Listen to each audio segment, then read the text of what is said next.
What's going on, y'all? Welcome back to basketball. And more importantly, happy Black Friday, everybody. Everybody's favorite holiday, unless you're the Utah Jazz. That's right. That's the kind of jokes I'm starting off with today. Hopefully, everybody had a good Thanksgiving. Hopefully, you guys are all in food comas and enjoying some time off if you're able to. But for those of you still having to work today, such as myself, because, business owner, things like that, trying to give you guys some content to help you guys make it through the day. And to celebrate Black Friday, we're talking about things going on sale. The trade block, the big board for the trade block right now. A lot of rumors and trades swirling around very early in the NBA season. So I figure let's just talk about them all. They've got some trade ideas on here that will mock out on good old Fanspo and everything, but it should be a pretty good time. Anyway, before we get into all that, make sure that you guys like, subscribe, and comment. I've responded to every single comment to my YouTube channel up to this point, and I intend to keep on doing so. Thanks as always to you guys watching all the posts that are out here. Go watch the latest episode of the Progress Report on Keontae George. It's not on the screen right now, but it's out at the time you guys are seeing this. Go watch the Rookie Report last week in the film room. People are liking this one. You put Shea on the cover, good shit happens. Surprise, surprise. And a bunch of other content that we've been putting out.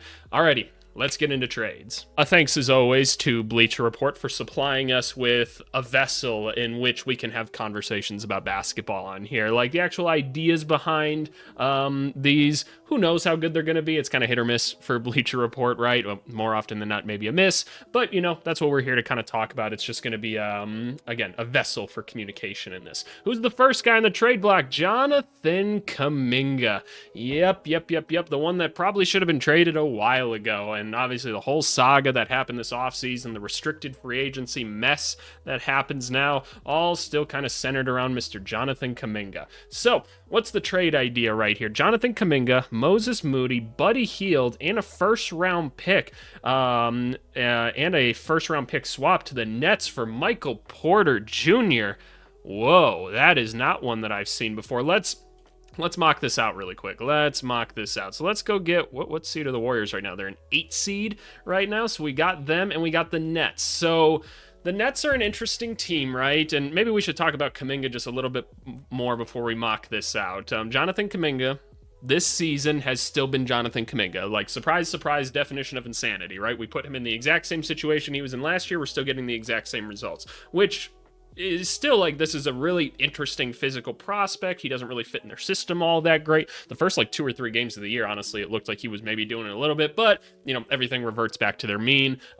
Is it worth pulling up some Kuminga numbers just to take a look at it? I don't honestly think, because I've had some people ask me this in the Discord. If you're not in the Discord already, go join it. Link is in the description, you little hoes. I don't think there's much Kuminga can do at this point to convince people that he's anything different than what he is. Right? Just looking at numbers so far this season, I mean, still can't shoot it from 3, still not really efficient from really anywhere. We're a good rebounder this season, at least on the defensive end. The turnovers are actually worse than they've ever been.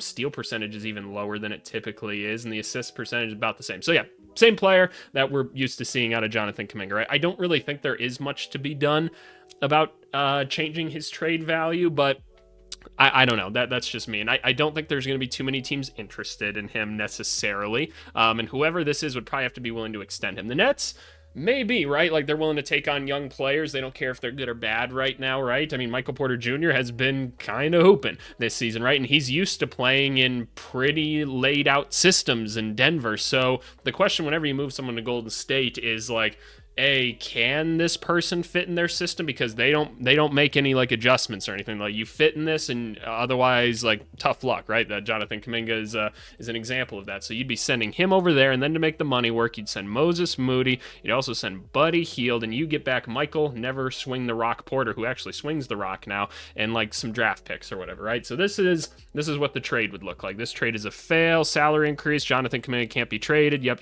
That's the only reason it fails right now. Because yeah, this would obviously have to happen later in the season, right? Right off the bat, I think this is better for the Warriors, right? Just having another sizable wing on the team would be nice. He's a good off-ball defensive player. Obviously, we've seen what he can do this season when he's just given the keys. I'm honestly genuinely surprised as to how well he has been playing. I think it's overall an upgrade, especially because Golden State does just have some other weapons on the team that they can kind of throw in at those other guard spots, and Pods, Melton when healthy, but you can throw Gary Payton in there, whatever. Will Richard has been kind of something that you've found so far this season. It's early in the year, right? So I don't want to write anything in stone yet, right? Anything could happen with this player, and honestly, all of the players that we've seen so far this season. I think getting Kuminga off the team would be beneficial. I'd be curious to see MPJ in this system financially.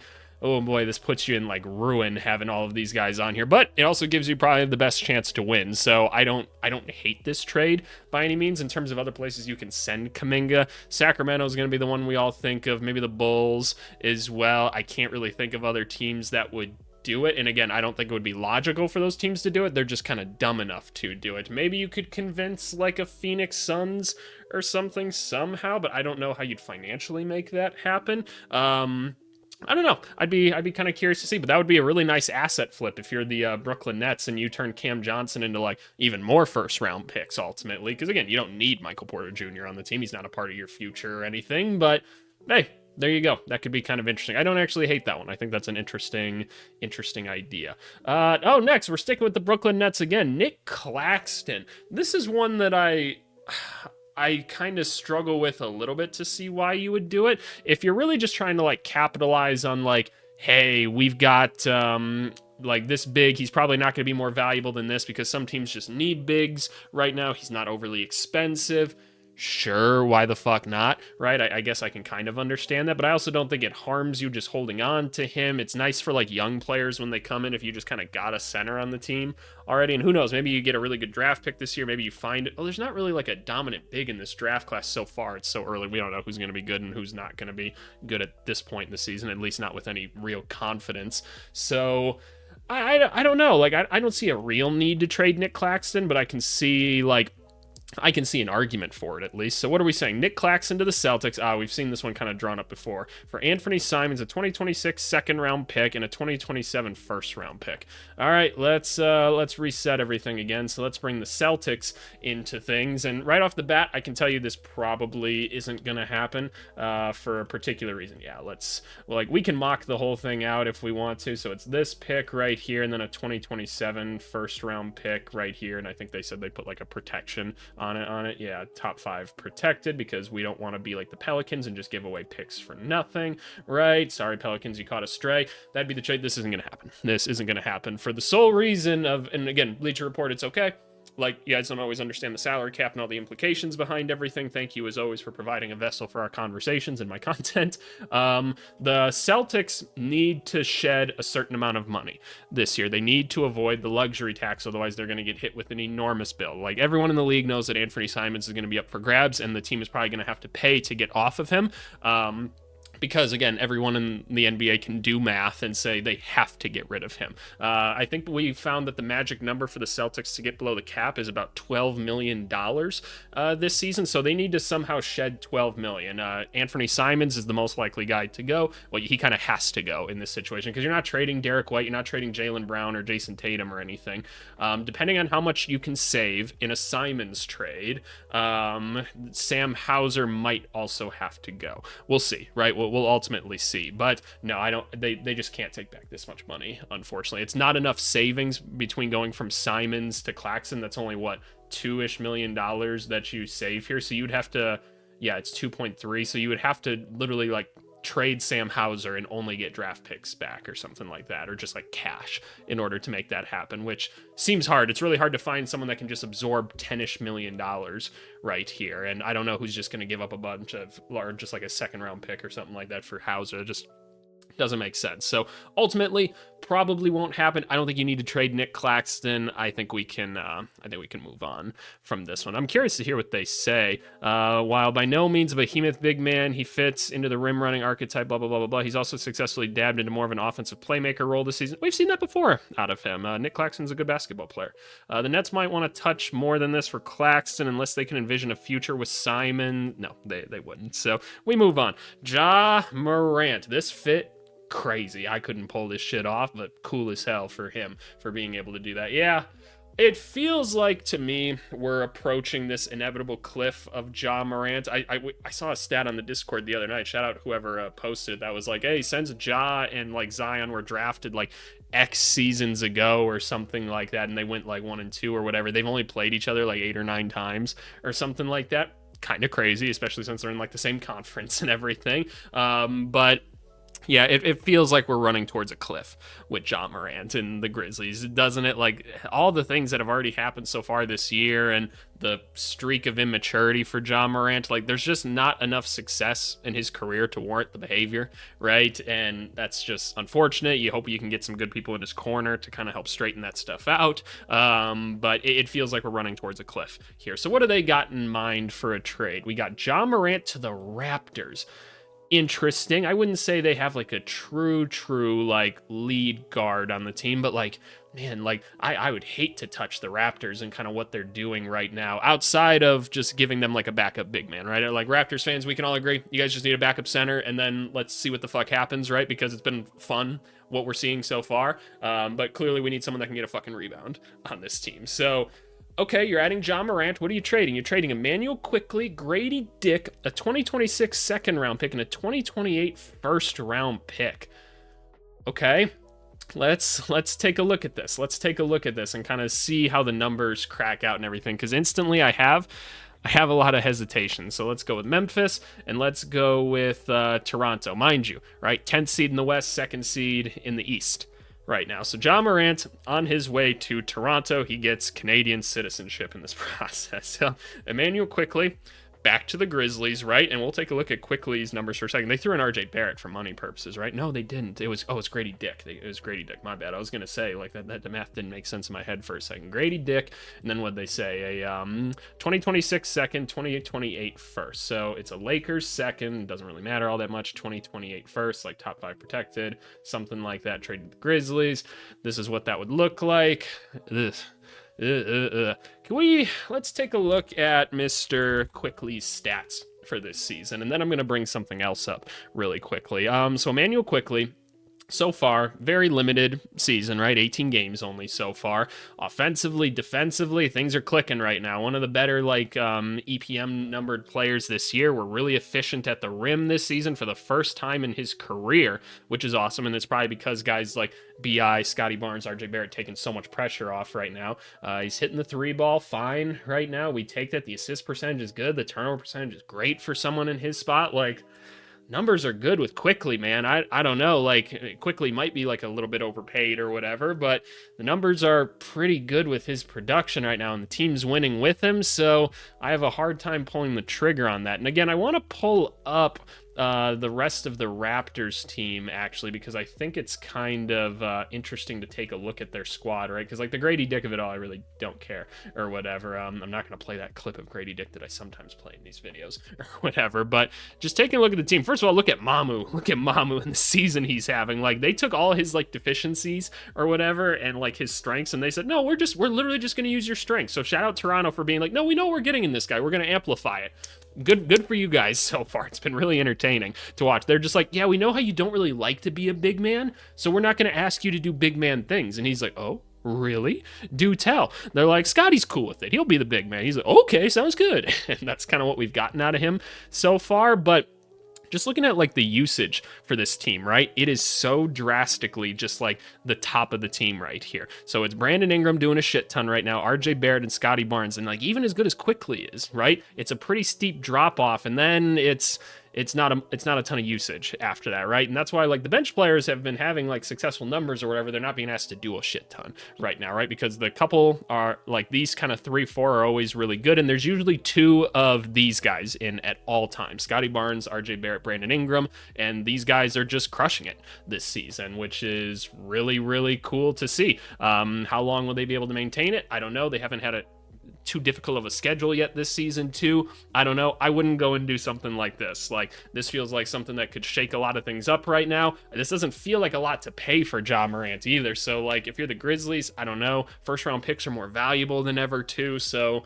like don't be surprised that you're not getting like 3 first round picks in like a John Morant trade potentially, because based off the last time we saw the market, first round picks just are a higher commodity because people saw what like a Rudy Gobert trade looked like and they're like, that's too many picks. We need to hold on to our picks more so that people like OKC don't keep existing, right? Everybody's afraid that Clippers first round pick this year is going to turn into like the first overall pick and OKC is going to get it. And we're all going to be like, fuck, like, how did we let this happen? So I'm going to say no to this one.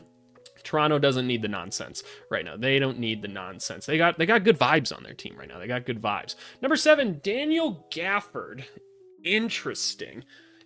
So what's the idea with trading Gafford here? Well, Gafford isn't the highest profile player in Dallas. He is, in the words of NBA insider Mike Starr, widely regarded as the most tradable Maverick between now and February. That's partially due to his digestible deal. It's a great contract for the level of production you get out of Daniel Gafford, but it's a reflection of the fact he isn't buried beneath the availability concerns that hover above Anthony Davis and Kyrie Irving. That reliability is key here because if the Lakers are going to dip into their limited draft picks, they are nuts. This is not a Mavericks Lakers trick. Come on, no, Bleacher Report, you're better than this.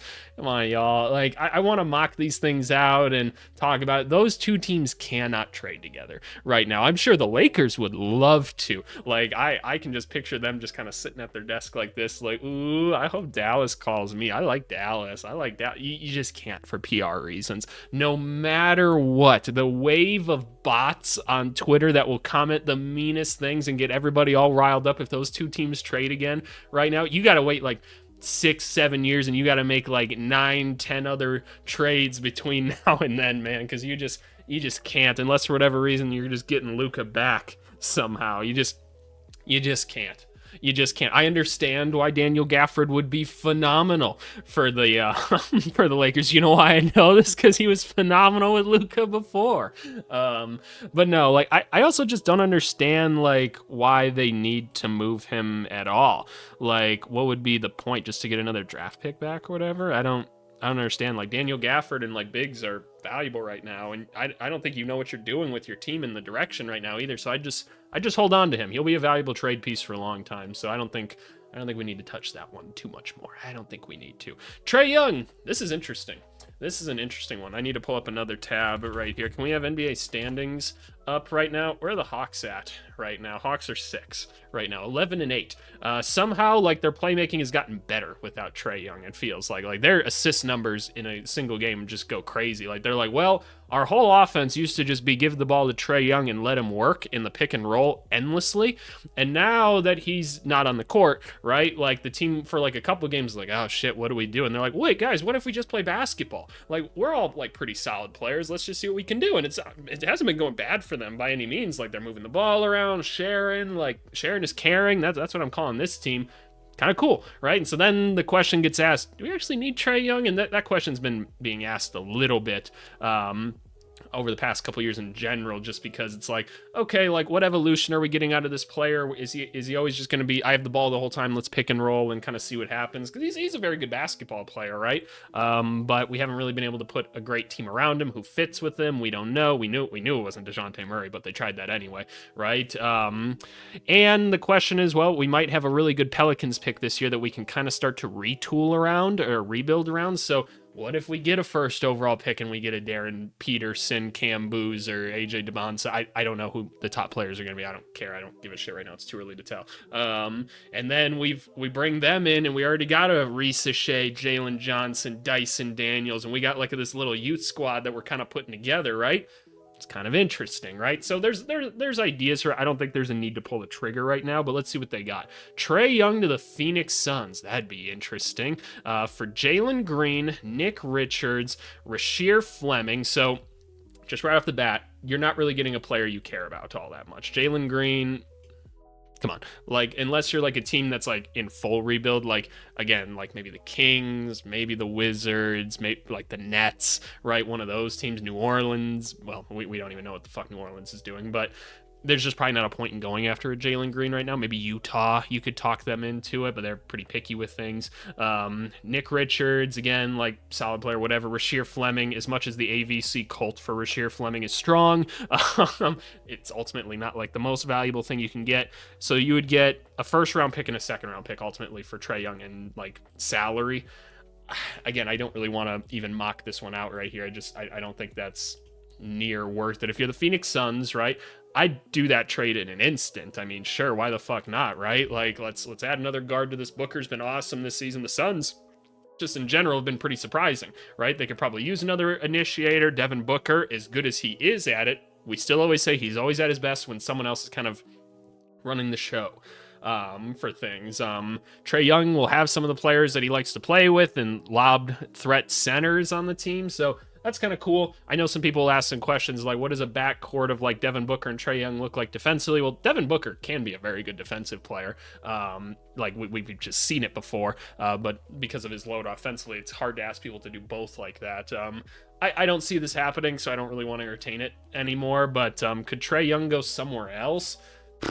I'd make a whole video about it if we really thought he was going somewhere else. Like Orlando would be really interesting, right? I don't know if you could convince the Milwaukee Bucks to or if they had the assets to make that happen. I can't imagine they do. Otherwise, Houston would be kind of interesting because they've got some assets that they could give back. Otherwise, Timberwolves would be kind of cool. I'd be kind of interested to see that one. I don't know how you'd make that happen, but I'd be curious. So we move on. Domantas Sabonis. Yeah, at the time of recording this, we're hearing more and more rumblings, which look, let's do another AVC internet literacy course.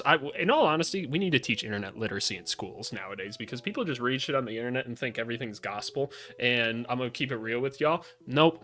There are no very sexually excited older women ready to talk to you right now. That's just not what's happening in the world right now. So don't trust these reports ever too much, but logically, I think we could understand why Sabonis could be unhappy with Sacramento. We're a couple years removed from the Light the Beam Kings that took the world by storm for a little bit. The hub offense was kind of introduced through Sabonis, and I loved that offense. And then it died out, and they stopped doing it when they got rid of Coach Brown or whatever. And Coach Doug Christie doesn't really use him that way anymore. But the hub offense is coming back for everybody else, and AVC's thrilled about it because it's his favorite offense to run. But I don't know, man. I don't know. I could see why he'd be frustrated. The team sucks. Ultimately, they don't seem to be going anywhere. We could entertain this. So what do we got here? Domantas Sabonis to the Warriors. Yep, this feels like if I had to guess where he'd go, this makes a ton of sense, and I'd just be so excited about it. Sabonis to the Golden State Warriors for Jonathan Kuminga, Moses Moody, Buddy Hield, Trace Jackson Davis. So basically, they get Jonathan Kuminga in salary. Not saying Moses Moody, Buddy Hield, and Trace Jackson Davis are bad basketball players. It's just the long-term interest doesn't really matter. A first-round pick, top 5 protected. That seems like not very much to give up to go get Domantas Sabonis, who's a very good NBA player, and I think criminally underrated most seasons. So let's draw this one out, right? Let's draw this one out. And we might, Sabonis might just get his own video at some point, right? And we've drawn this one up before on the channel. So let's draw it up again. There goes Buddy Hield, and there goes Moses Moody in order to make the trade happen. Then we need a little bit more, so we throw Trace Jackson Davis in, because who the fuck cares? And then we throw in a 2028, a top 5 protected pick going their way. Cool. There we go. This is the trade right here, right? And the only reason it fails is because Kuminga can't be traded right now. Instantly, reactions. If the Warriors pulled this off, I think that'd be awesome, right? Because not only do you get rid of the kind of negative that is Kuminga, right? And his unhappiness, his lack of fit on the team is a question, right? We already talked about you've got people that can fill in the roles of Moses Moody and Buddy Hield. You add a true big man that this team needs. Quentin Post is cool. He does some things very well, but obviously Domantas Sabonis is all-star level good. The passing, the rebounding, just everything offensively that he can do is amazing. And the Warriors have been basically playing hub offense for forever. And so you could imagine, right, just slotting him in, and he gets to play with all these other really smart basketball players in Steph Curry, who doesn't need the basketball, Jimmy Butler, who doesn't need the basketball, Draymond Green, who he is great when you give him the basketball, he doesn't need it. You can just have these guys cutting and setting screens for each other at all times, and then teams just Sabonis can just go one-on-one with people while that shit's happening. Holy shit, that would be crazy. And then he's still got some decent support, and Al Horford's there. His role diminishes, which is probably good for his age. You still got Pods on the team. Melton hopefully stays healthy and stuff. Again, the emergence of Will Richard. You got options on this team now. And this opens up roster spots. You can go and sign maybe some minimum guys that become available or whatever to fill out other rotation spots.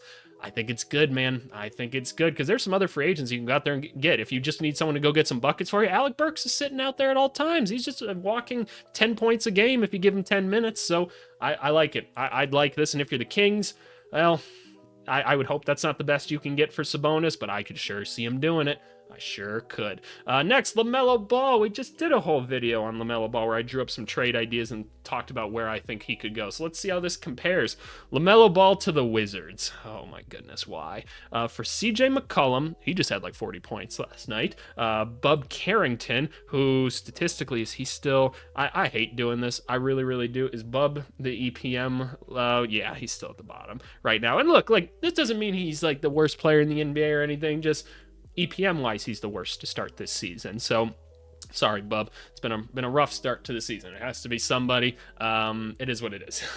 But so Bub Carrington, a 2027 second round pick, another second round pick, a 2029 first round pick, and another first round pick. So no players of extreme interest, because like CJ's salary filler, you get a vet on the team, whatever. Bub Carrington, not somebody that I'm overly excited about as a prospect, no offense to him. And then you get 2 first-round picks that are protected in some capacity. And well, not protected, but it's you don't really know what it's going to look like. And second-round picks for LaMelo, ooh-wee. You get salary cap space is what people will say. Salary cap space doesn't matter too much at this point because nobody hits free agency anyway. I guess it opens up the opportunity to re-sign other guys on your team or whatever, but I feel like Charlotte needs to go into more of a tear-down phase, and maybe this helps them do it. But I'd like to think that you can get at least one player of like interest for LaMelo Ball, because this kid still has made an all-star team, and yes, I understand the inefficiencies and other things. I feel like you can get something for him. Shout out Con Knipple and everything he's done so far this year. You're ready to write off all the other guys on the team because Con's the Messiah. Cool, fair enough. I don't know. I think you can get more for LaMelo. I also don't understand really why Washington would be all that interested in him. It feels like they're progressing in the right direction for once, and like I feel like bringing in someone with questionable leadership and like I don't want to go too far into that or whatever, but you understand the personality that is LaMelo Ball. I think that maybe messes with things a little bit. You finally kind of have hopefully a locker room that's a little bit more stable in Washington. I don't know. I haven't talked to people there in a minute, so we'll see. But I would hesitate to do anything against them. But yeah, if you want to see more LaMelo Ball trade ideas, I got a whole video for you here. We went through every single team and figured which ones could take them on. But anyway, let's move on. Trey Murphy. Ooh, interesting. I once thought Trey Murphy would probably be untouchable in New Orleans, because why would you need to? But holy shit, it's so bad now that like, because now you're bad and you can't like continue to rebuild. I don't know, man. You like it just might not be worth holding on to the asset, because at some point you just might ask out, right? So maybe you just try to do this now while his value's high, because Trey Murphy's a great player, right? We understand that it's hard to find 3-and-D wings. He can shoot, he can run, like he can do a lot of things, man. He's a very good basketball player, and it seems to get better every single season. But New Orleans is it's bad. It's really, really bad. It's worse than we could have thought. So what are we going to do? Hard to say, right? What do they think? Trey Murphy and Saddiq Bey, who's quietly actually been like playing okay this season after being hurt for a little bit. Can I get Saddiq Bey numbers pulled up right here? Can I get like a check? Oh, I figured the 3-point percentage would be like a little bit higher or whatever, but not turning the ball over too much. Like, I don't know. Saddiq Bey could be an interesting option for someone if you get him on a better team right away. But you're sending him to the Spurs. Oh, Spurs fans are thrilled. They've been asking me in the comments, ABC, how do we get Trey Murphy? I'm like, well, you got to give up some good stuff, San Antonio fans. But we don't want to. Well, that fucking sucks, doesn't it? But who are you giving up in this? Keldon Johnson. We're okay with that, ABC. Jeremy Sohan. Yeah, we haven't really fucked with him recently. Okay, fair enough. Carter Bryant, no. That's what they would say for Carter Bryant. No. you give up Carter Bryant for Trey Murphy. Yes, you would. Shut the fuck up, Billy. Okay. But Carter Bryant's cool. We're moving him regardless. 2026 second round pick, a 2027 first round pick, another second round pick, and another first round pick. Okay. There's a lot going on here. Do we need to visually draw this one out? I think that it's worth it, right? I think that it's worth it, so let's do it. Okay, so the Pelicans are like, fuck it, man, we gotta blow everything up because we've already ruined everything despite us just getting this job here in New Orleans. We've already managed to ruin everything. So we're trading Trey Murphy over to the Spurs, and the Spurs go, oh, finally, another Infinity Stone. We're almost there, right? They're our only hope in downing the Thunder at this point because they have a fucking demigod that is Victor Wembanyama that there doesn't seem to be an answer to. So you send him over. You also send over Saddiq Bey, which is kind of an interesting one. Like I said, I'd be curious to see him in a a more organized team. And then who the fuck did we send over? Keldon Johnson, who he's not even really a young guy you experiment with anymore. He's just a guy who, yeah, I like the effort he gives and everything, is what it is. Sohan, you can play around with him a little bit. I don't know. I don't know if that's really going to be of anything all that crazy to you with like Zion, but who knows what happens to Zion at this point, right? And then Carter Bryant, who again, the Spurs fans are sad to see go, but I tell them it's okay. You have Trey Murphy now. It doesn't really fucking matter. So you do that, and then what are all the picks? Because the San Antonio Spurs got a lot of fucking picks, and I'd be okay with them moving some of these picks, right? 2026 second round pick. It's this one right here. Send that over. There's a 2027 first round pick. Which one are they suggesting? The Atlanta pick.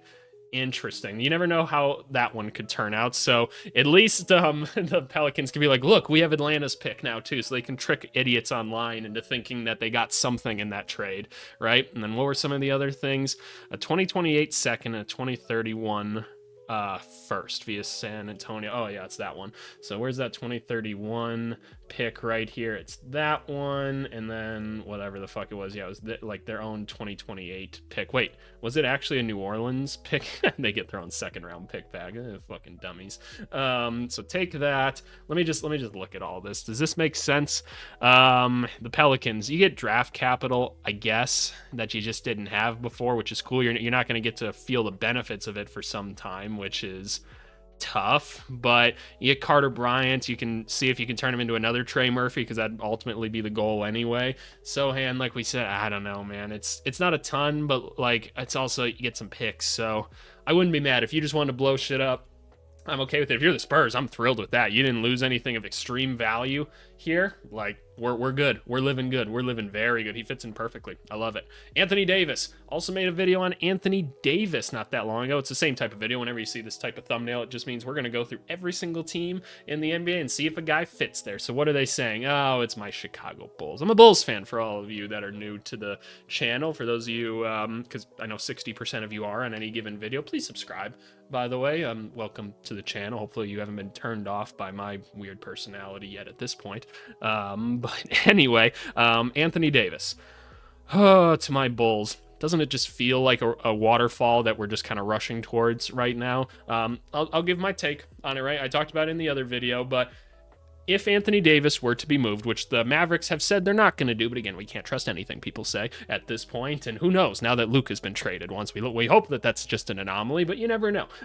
But maybe the Mavericks say, we just need to cleanse ourselves of that situation. AD, let's get a move on. Maybe he just doesn't want to be there either. Who knows, right? If anybody was to take him on, because it's a tough situation, right? Someone would have to want to extend him or whatever. They actually want to take his salary on, right? They have to be able to trade people to get him. And AD's a great player, but he's a fragile player, right? And we do know this. If any team would be willing to take him on, it'd probably be the Bulls, because we know how the Bulls work. They just want to make money each year. That is their goal. And they just want to be able to say before in their starting lineups, from Chicago, 6'11", playing the power forward, Anthony Davis, right? That's what they want to say. They just want to say, from Chicago, sell some fucking tickets. Look, this is the best player we've had since Jimmy Butler, right? That's what they want to be able to say. I would totally see them doing it. Would it make sense? No. They'd still end up in like a 6 seed or something like that, or an 8 seed, and then they wouldn't go anywhere, and they'd never rebuild, and it would just be sad for forever. But anyway, who are the Bulls giving up? Kobe White, don't really care. I love, like,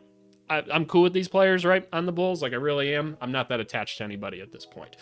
Kobe White, because, yeah, you have to get some value for AD. It's fucking Anthony Davis. I feel like part of his legacy has been tarnished because he's attached to the worst trade ever, when he's a legendary player in and of himself.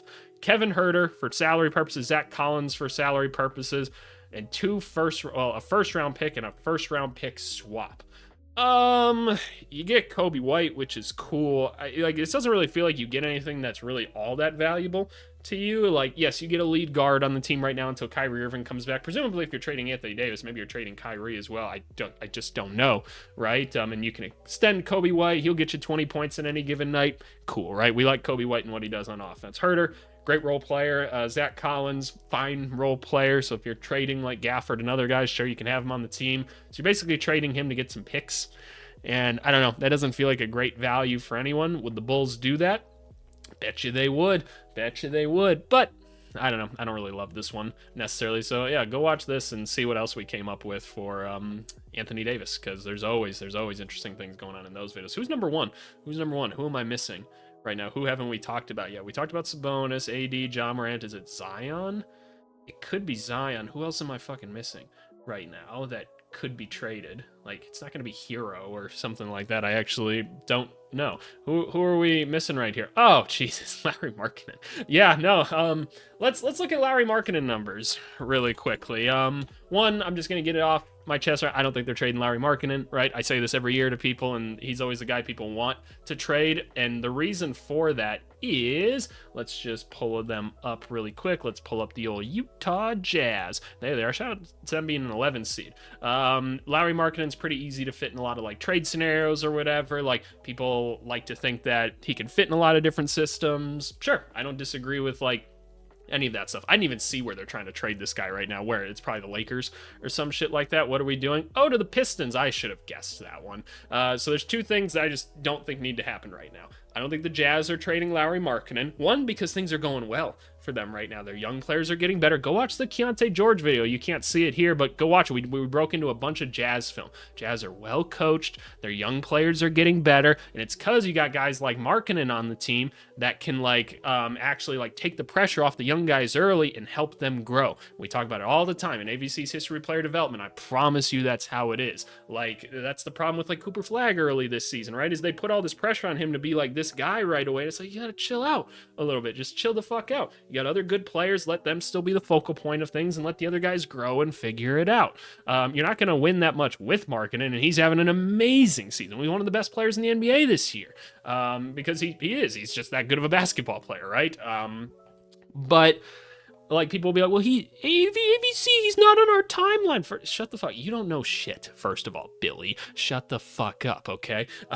But like, what is your timeline, right? Because like Larry Markkinen, like, you keep him around for some years or whatever, right? He's still going to be a good like role player. He takes pressure off of people in times. Well, honestly, he's probably just going to be a good player for some time still. But like, just keep him on the team. Who the fuck cares? Not many people want to play in Utah. He wants to play in Utah. He's a good leader for everybody. He's going to be a good mentor for people. Like, this isn't 2K. You like, people don't just like improve overalls every season. Like, there's actual logic to this shit. So keep him on the team. Don't touch him. And nobody touch the Pistons right now. Just let them go. They got all these young guys on the team right now that are winning every single fucking basketball game they've played.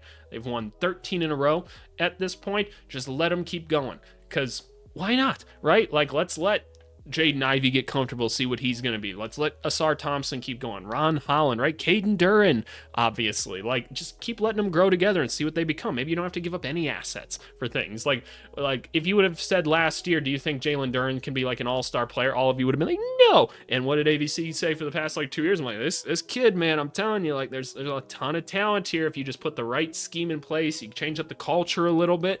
They have, and now all of a sudden, kid might just make an all-star team this year. So let's see what it becomes, right? Like, let's see what it becomes. So I don't think any of this needs to happen. I don't think you need to trade Markkinen. If all of a sudden you guys see some rumors that are like, oh, Jazz are exploring this, teams do that. I promise you, like, the Jazz like front office will pick up and call people, be like, yeah, he's like, what would you pay for Markkinen or whatever? Because it's helping them assess like value. Where's the market at right now? What are people willing to give up? Shit like that. That's what people are doing. Miles Turner was used as that every year in Indiana, and everyone was like, this is the year Miles Turner gets traded. No, dummies. They're just testing the waters. They're seeing what's going on in the trade market right now. So I don't think it's going to happen. I think he's going to stay put. And as always, what we say in every video when it comes to the Jazz, change your fucking name. Give the Jazz back to New Orleans. It's pissing me off too much. You are the Mountaineers. That's what I refer to you guys as nowadays. But anyway, thank you guys so much for watching this one on Black Friday. Like I said, hopefully your team gets involved in some sort of sale of something, and you get to have that giddy rush of excitement of seeing a Shams tweet go about your team or whatever, and then you get to freak out watching everybody in the comments be like, fleeced, or oh my god, what a steal, all this like stupid shit that it's mostly just bots anyway. It's dead internet theory is real. It's real, man. I don't know. But anyway, appreciate you guys as always. Hope you have a great holiday weekend. Have a lot of fun. I'll make sure you guys have a video ready to go on Monday as well. But as always, appreciate it. Let's move on to the comments of the video. Alrighty, y'all. Comment of the video is coming from our rookie report video from this week. It's week 5. We dove into some really underrated rookies so far this season, so I'd go give it a watch. If you haven't, go watch last week in the film room. The next episode of the progress report is out. Those are always a ton of fun. Go give them a watch. But yeah, the comment is coming from One Done 2011 right here, who's becoming a very frequent commenter on the channel, and almost every video at this point he comments, and because I tell you, I read every single comment right now and I respond to every single one, right? That's my whole shtick right now. He'll always say like another video or something like that, and then like some other word after it, and I don't quite ever understand like what the extra word is in relation to the comment. Like I understand what clairvoyant means like as a word, but in the context I don't understand. So yeah, go back and check like other videos and see what he's commenting or whatever. I'm here to figure this shit out or whatever. I don't understand what's going on. Regardless, thanks to the great basketball conversations down below, y'all. Yes, I have some other ones that I have to respond to down here. I promise you I will get to them because I always do. As always, go join the Discord. Link is down in the description below. Having great basketball conversations on there at all times. Like, subscribe, comment, say hello to your Nana for me on Thanksgiving weekend or whatever, and we'll talk to you guys later. Thanks so much. Bye.